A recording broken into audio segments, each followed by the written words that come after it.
Really just a huge thank you from me. I do want to reflect again on all of those people who've stepped up to get tested over recent weeks, really through the whole of this pandemic. It will be our protection going forward. It is super critical over the next couple of weeks.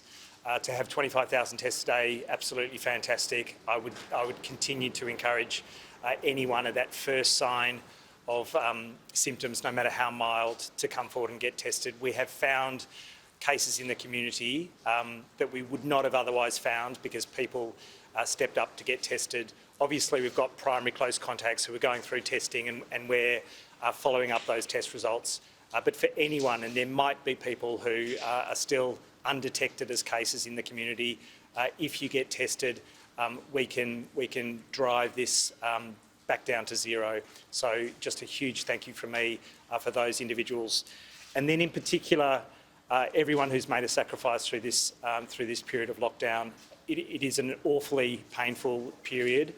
I've always had in mind that we need to do what's required to make sure that we get back down to zero. There is really no alternative. Our national strategy of aggressive suppression is there for a reason. If you don't get to zero, there's no grumbling along with one or two cases. This started with one case in Wallet that has led to almost 100 cases over a period of a few weeks. So we absolutely have to drive back down to zero. That's been the national strategy for a reason. It's what allows our travel bubble. It's what allows our internal borders to be open again. And we don't want that pain for our border communities. We don't want the pain of struggling with ongoing cases that just continue to pressure us and put at risk a giant epidemic until we've got that vaccination coverage. And so again, to see all of those people who are quarantining as primary close contacts in their thousands, a huge sacrifice. It is no easy task, and so a huge thank you to them. And then just for everyone, it is not an easy period. We're still not back to normal.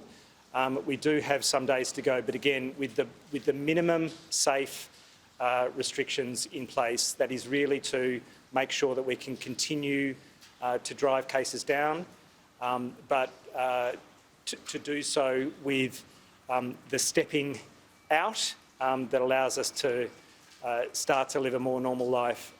It remains a sacrifice. Kids home from school is bloody hard. As a parent of three in primary school, it's been hard enough for me, but there are many people who've done it so much harder as they juggle work or juggle being at home and with all of the trials and tribulations and traumas that are associated. So I just want to recognise that for every Victorian.